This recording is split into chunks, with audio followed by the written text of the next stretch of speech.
hppodcraft.com. The thrice infamous Nathair, alchemist, astrologer, and necromancer, with his 10 devil-given pupils, had departed very suddenly and under circumstances of strict secrecy from the town of Fionn.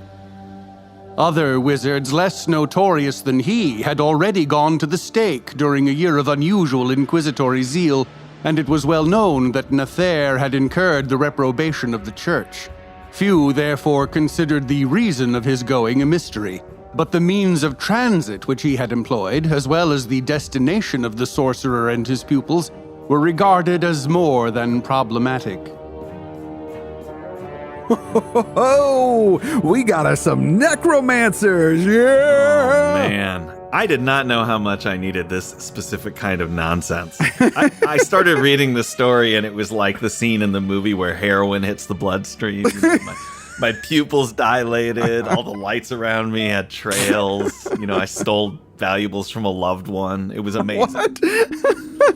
That's how good it made me feel. That intro paragraph is from the Clark Ashton Smith story, The Colossus of Ylourgne. And that's a tale from Weird Tales back in June of 1934. 1934. Gosh, the whole time I was thinking, I want to see this as a film now, Yeah. I might start working on that one. Our reader this week is the incomparable Andrew Lehman. That was just decided a bit ago. We asked him if he'd do it. In the note, since we didn't know who the reader was, you wrote down, our reader is Tom Cruise. I did. And I have to admit, my first thought was, we couldn't get Lehman? I didn't even wonder, how do you know Tom Cruise? How did you get him to do the show? Over at the H.P. Lovecraft Historical Society, you should know, they are releasing a new collection of music. It is Music of Dark Adventure Radio Theater Collection. It's 4 hours of music from episodes of the Dark Adventure Radio Theater written by Troy Sterling Neese. Good background music for gaming, writing, drawing, working out. Yeah. Working some spells, some magic. I'm playing a little bit of it underneath the episode today. I think that folks should go grab that. It's great stuff. Beautiful music. Troy is super talented and a great dude. Right at the top, during that intro, we dropped a sentence because when I read it, it was jarring. So I figured it would be jarring to hear. Yeah. But I actually want to talk about it because it uses an offensive word and not probably the offensive word you might be thinking of. The original sentence was, his departure had been prompted by a salutary fear of ecclesiastical thumbscrews and faggots. Do you know the meaning of the word? Yeah, it's, a stick that you would burn, like kindling, which is why it was also slang for cigarettes. Yes. Prior to it being used as a pejorative for homosexuals. Also, it was specifically a bundle of sticks, like a group together, pull it together and tie them together because they would burn longer if they were in a group. Gotcha. Boy, we bundle of sticks again. Wasn't that, we got in trouble when we did the story Sticks for posting a bundle of sticks because somebody said it might be fascist imagery. Oh, geez. Oh, yeah. Well, that's a whole other Everything's so thing. loaded, man. But I think context is important, which is why we didn't want to just have that sentence read in the beginning of the episode, because if somebody was only half paying attention, it would ring weirdly on their ear. You bet. Because the context in which that word is used these days. And I know that for a fact because we did a Lovecraft story that had Shub-Niggurath in it. Yes. Or that word was said. So there was a friend of mine that I worked with at my job at the time who I said, you should check out the show. And that was the most recent episode. And he did a little listening. And I said, how did you like it? And he goes, I can't believe you're using that word. You're like, I was like, what are you talking about? Word. He's like, the N word. You just said it in the beginning of the episode, or the guy that was reading just said it. I was like, were you listening to what he said? And it was like, no, that was his takeaway. Yeah. So you got to be careful. You do have to be careful. I knew this word as being derogatory in the mid to late 80s for a gay man. When I was college age, I learned that it also meant, when I said it, like a bundle of sticks used in a fire. And a gay friend of mine told me that's why they called gay people faggot, is because gay people were burned at the stake, which was pretty gruesome. But when I found out, it's not actually true. This is an urban myth. The accounts of people being killed in Western Europe, specifically England, for being gay because it was a capital offense, they were all hanged. I'm not sure exactly where this urban myth came from, but it might be from this because in the 1500s, burning heretics was all the rage, the Catholic Church and the Inquisition, all that stuff. Heretics were called faggots because they were thrown onto the fire. I read this account where they would actually make them gather their own sticks to be used in the fire that was going to kill them. That's like that one, I watched a Jackie Chan movie one day where he ripped a guy's ponytail off and then beat him with it. Very similar. Totally comparable.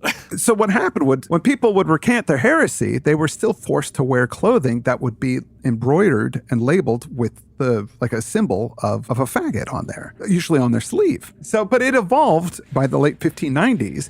It became a word to mean a woman who was unpleasant or troublesome and difficult to bear. Obviously, it got misogynistic super fast, and it didn't seem to become part of American slang for a gay man until the early 20th century. All this said, it's an ugly word with horrible origins all the way through, but I think Clark Ashton Smith was using a very antiquated meaning of the word. Yeah, well, actually, the sentence is his departure had been prompted by a fear of thumbscrews and faggots. So I think he's afraid of the sticks themselves, of being burned himself. Yes. And that's why. So it wasn't a question for these people why this sorcerer ran away, being the point. When people are worried about political correctness and stuff, like, look, it doesn't cost you anything to be more creative. Let's keep evolving language. If something's bugging folks, stop using it and find something else cooler. Yeah. Also, think about other people's perspectives at the end of the day, just because your own life is boring. That's what I like to do. Like, I kind of been seeing things the same way for a long time, and I'm tired of it. It can only help to see things from stop worrying about sensitivities. Just try and get into some other people's heads because it's a better way to live your life. That's what I think. Yeah, and I've been very fortunate to have many people in my life that have said, hey, idiot, quit doing that thing. And then you think about it and go, oh yeah, I am being an idiot, and I'm going to quit doing that thing. Yeah. Well, sometimes you have to push back, though. Like Levi Nunez told us to stop doing this podcast. That's stupid. Don't do it anymore. What's with the drive-by on Levi? I don't know. I thought we need a good antagonist for this show. That's true. We don't have any. It's getting a little long in the tooth. I think that we'd do better if maybe we had somebody who was trying to destroy us. And honestly, it's a compliment to him because I think he's the only adversary worthy of. Oh my God! Yeah, he is our Moriarty. Yeah, you and me and him on Redenbacher Falls. So let's get into this freaking rad story. Yeah, speaking of Levi, who with his band Loot the Body does lots of songs about D&D. Boy, was this a D&D adventure this summer. Oh my God. Well, dude, I wish I had a D&D adventure this awesome. This story kicks ass. Yeah, it's great. It begins with a necromancer named Nethaire and his 10 disciples. They have disappeared from the town Yvonne, which is in the fictional region of France called Evrillon. I'm not sure if I'm pronouncing it right. It's fictional, so who knows? Yeah. Clark Ashton Smith created this region in France, and 16 of his stories take place there. It seems to be based on Avignon, which is an actual place in France. Clark Ashton Smith, his version, of course, is full of witches, wizards, and dark forces. We've done a bunch of other Clark Ashton Smith stories, and we've brought this up before, but I don't think any have actually been in this setting. No. When I went and looked at the list of Evrillon stories, none of them rang a bell with me. So even though we've done Tale of September Zeros and stuff like that, we really haven't gone down this path. If the rest of the stories are as good as this, I'm sold. Oh, we gotta read more. Maybe even this month. I don't know. Nethaire and his followers, they just vanished one day. All their stuff's gone. Nobody saw them leave town. Not the town guards, not their neighbors, no one. Because this dude's such a weirdo, lots of rumors sprung up around his departure. I liked that he had 10 apprentices specifically. And it was important to me because I liked imagining all of the specific characters. So that's 10 evil students. Yeah. That's awesome. He had lived close to the great cathedral, which made a lot of people angry. This diabolical dude being close to the church. How they got out of town unseen, some people said a legion of bat-winged assistants had borne them away bodily at moonless midnight. Awesome. Some think that they used some dark magic, and it seems that Nethaire is in poor health for some reason, and he's going to die soon, so perhaps he left to be able to practice the black arts in a way to maybe figure out how to live, or to cast some kind of spell of darkness in revenge against the whole region. Nethaire had been in Vions for 6 years. There was a lot of speculation about him. People said that he was fiend-begotten, like the fabled Merlin, his father being no less a personage than Alastor, demon of revenge, and his mother a deformed and dwarfish sorceress. From the former he had taken his spitefulness and malignity, from the latter his squat, puny physique. Folks say that he learned his necromancy from his travels to the Orient, and that he could make dead men perform tasks for him. Zombies. During his 3rd year there, he was stoned for his sorcerous ways, but not to death, just a light stoning. But of course, that made him loathe the city. This character reminded me a bit of the character from Transformation by Mary Shelley. Do you remember way back when we read that one? Oh, right, yeah. The dwarfish sorcerer type. Yeah. Yeah, wondered if I do there was remember some that one, yeah. connection there. Some of this writing in here made me laugh. It says, if you stop a sentence in the right place, it said, there were black whispers anent that he had made use of long dead bodies, of fleshless bones, and the service he had wrung from buried men that the angel of doom alone could lawfully raise up. He had never been popular. It was just funny phrasing that made me laugh, and then with the stoning, the way that was phrased too was funny. Once in the 3rd year after his coming to Viones, he had been stoned in public. This guy... In public. Yeah, he's breaking statutes all over the place. I do wish I lived... They talk about all the gossip and the people batting around different theories about where he and his 10 pupils went. I really wish I lived in a place where gossip was like this. Oh my God, you that'd know? be awesome. Yeah. If there's a Averoigne People magazine or a Newsweek there, sign me up. Print edition. Obviously, as a corrupter of the youth, that's where he got his disciples. They were the young and intelligent that showed promise, but they were lured away by his witchcraft or mesmerism. I think it's just because he was a rad sorcerer. It makes me mad that he's a really charming guy with good plans, and then they say he's got hypnotic power. You're kind of just robbing his achievements from him. Exactly. But I do like hypnotic powers, too. One of these apprentices, however, had left the tutelage of Nether, a guy called Gaspard du Nord. And he did not like what was going on, so he left to study magic on his own. When he got wind of Nether's departure, he got worried, because obviously Nether must be up to something. So Gaspard used a magic mirror to spy on him, but it didn't work for some reason. The only possible reason that it could be, was that somebody was blocking it. And that something would have to be a counterspell from Nether, which means if he's doing a counterspell to stop my scrying mirror, he must be doing something really naughty that he doesn't want Gaspard to see. He's using anti-bugging technology. Yeah. But why would he do that unless he knows that somebody would try and bug him? Because of his knowledge and insight, Gaspard preferred to remain silent when he heard of Nether's departure.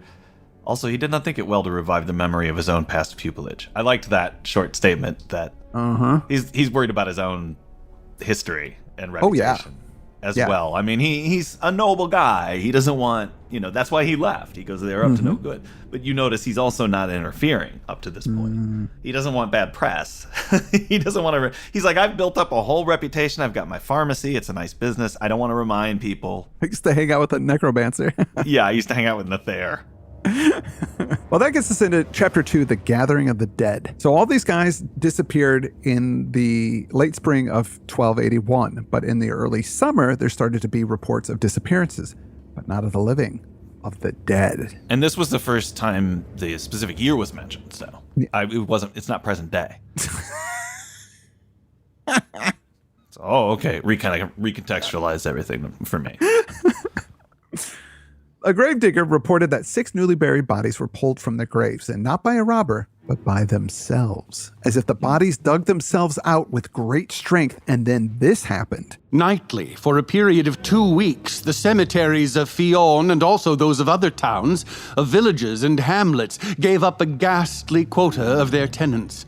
From brazen-bolted tombs, from common charnels, from shallow, unconsecrated trenches, from the marble-lidded vaults of churches and cathedrals, the weird exodus went on without cessation. And these aren't shambling zombies. These are running zombies. They moved with great bounds of automatic frenzy into the night, never to be seen again by those who lamented them. Wow. That whole description of what was going on, or what's rumored to be happening, had a little suspense in it because of the type of things that we normally read, that the bodies are disappearing, and when they look in the graves, they use a little forensic reasoning to say these bodies got up and left on their own. Me, of course, I was going, now did they burrow from underneath?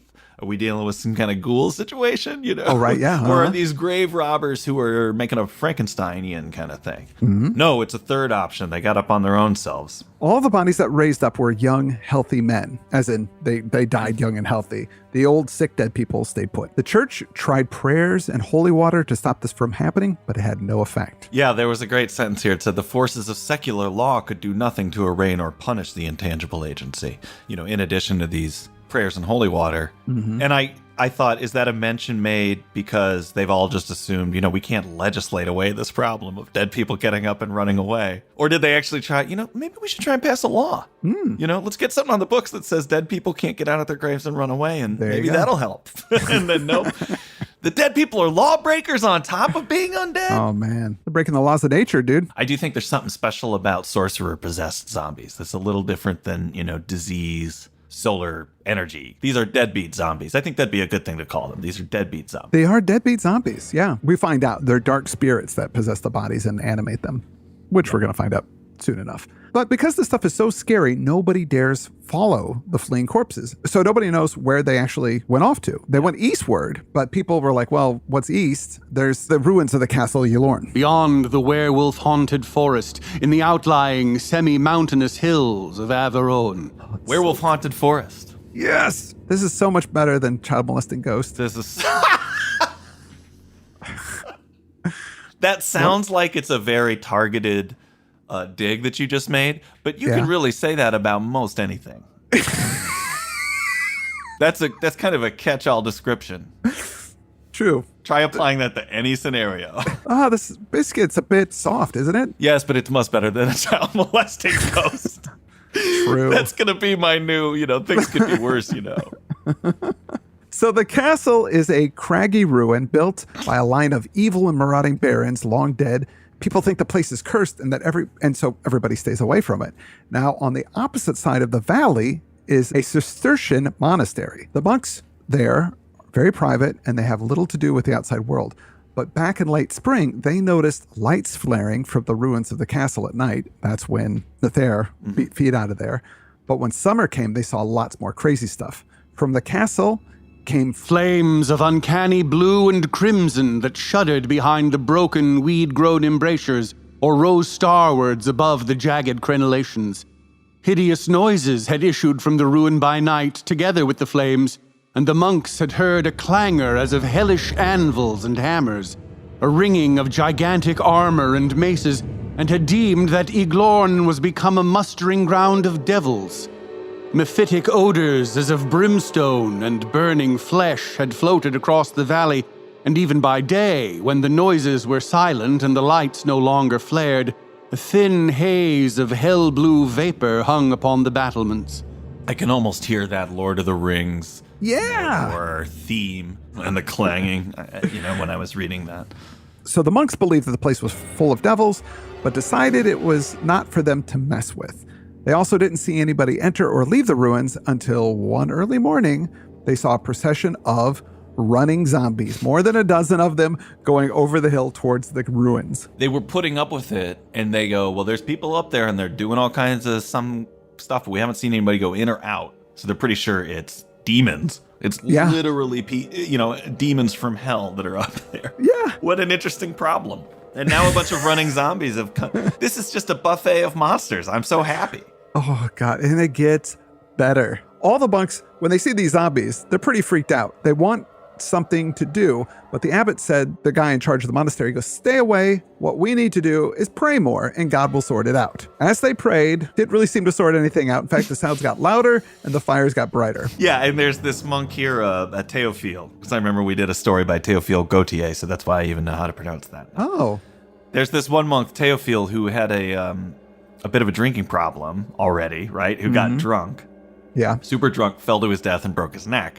And it says, no doubt he had tried to drown his pious horror at these untoward happenings. We're saying he's drunk. That's not really in the story. In fact, the story's trying to make excuses for his behavior. I thought that was funny. Surely it was because, there's demons in a castle over there. I mean, who wouldn't get drunk?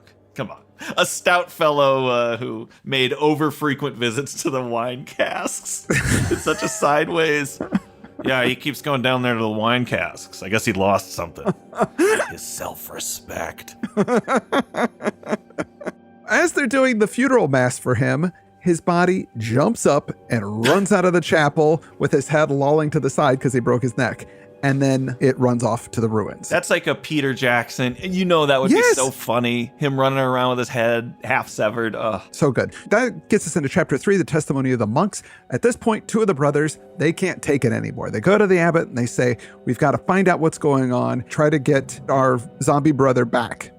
as well as any of the other people. We got to get them to consecrated ground. And the abbot decides, okay, I'm going to let you go. And he arms them with some holy water and some crosses. They're going to fight evil with faith. So the two monks, Bernard and Stefan, boldly climbed the hill to the stronghold of evil, stopping only to pray. When they arrive during the day, they see no evidence of anything weird going on. But as they go into the castle, they can see that it has this bluish mist swirling around.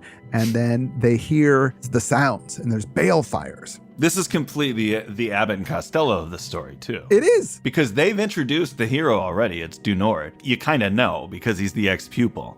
It's always the ex-pupil who's got to confront the father figure master. First, let's send a couple of idiots in here so we can get a preview of the horror. So it's Abbott and Costello at the Museum of Horrors. And of course it's two of them. And I guarantee they're on a spectrum of belief where one is more pious than the other. Sure.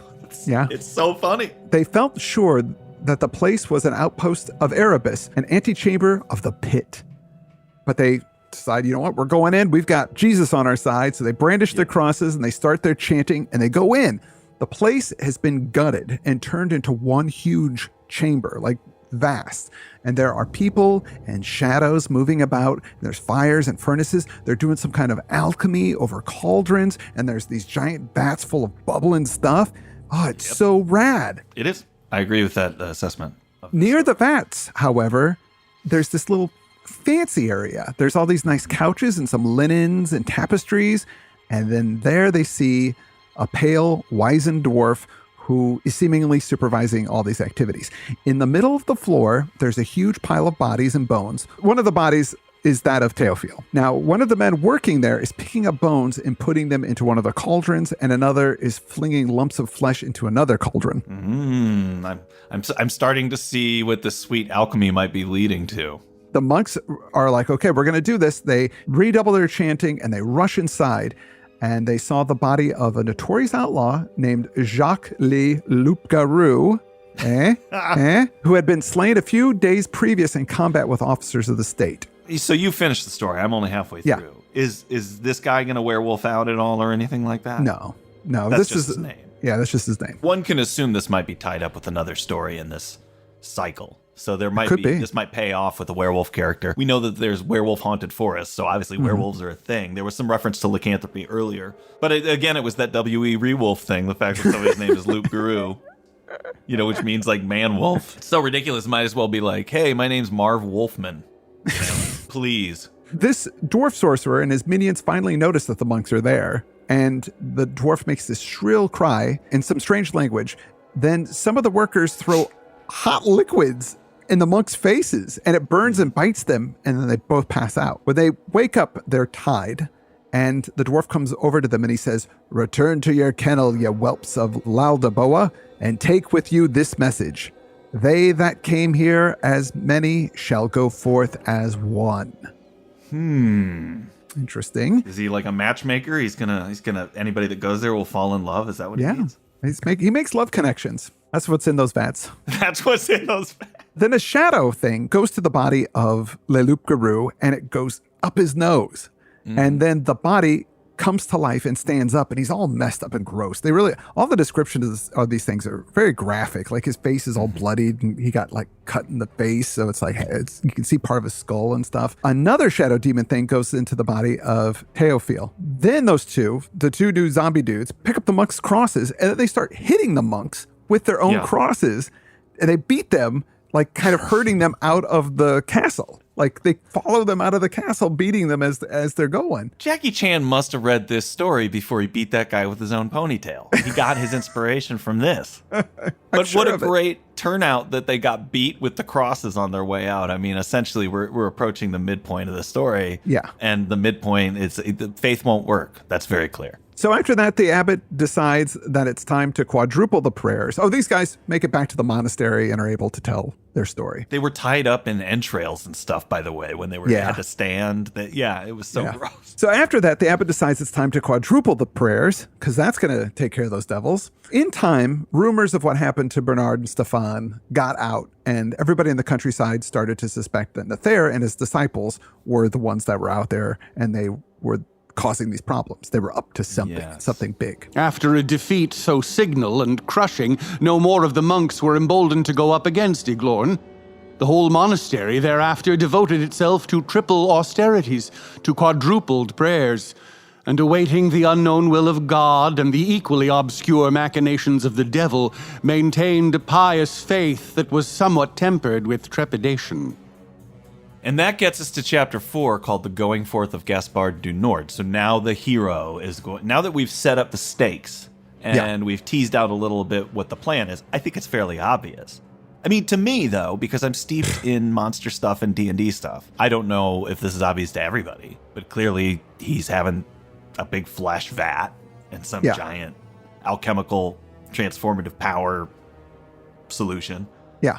And it's going to make a big guy of some kind.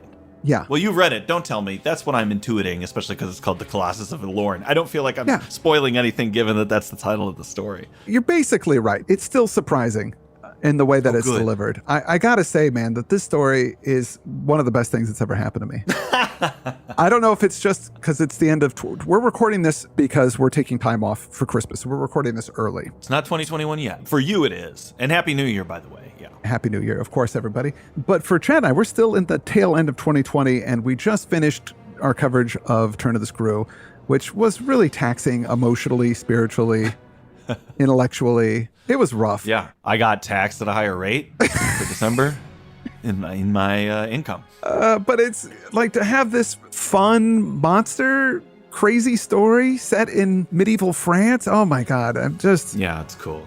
It's great. I'm really enjoying it, man. I look forward to the second part. I was thinking that Wizard of Oz thing, that movie wouldn't have been out yet. So this was in 1934, the story came out. Yeah. The book came out around 1900, so it definitely was a popular book.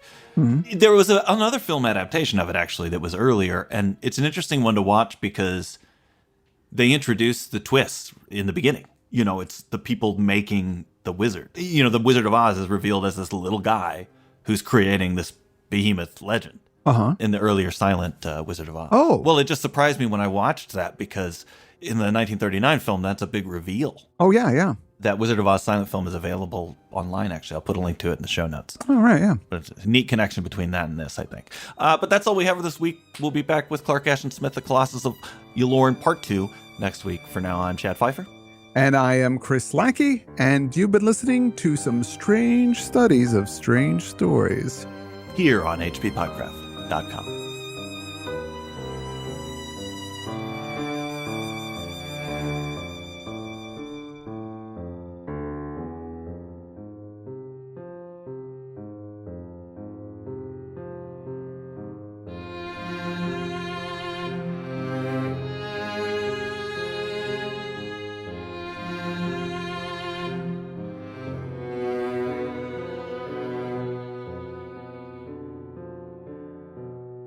hppodcraft.com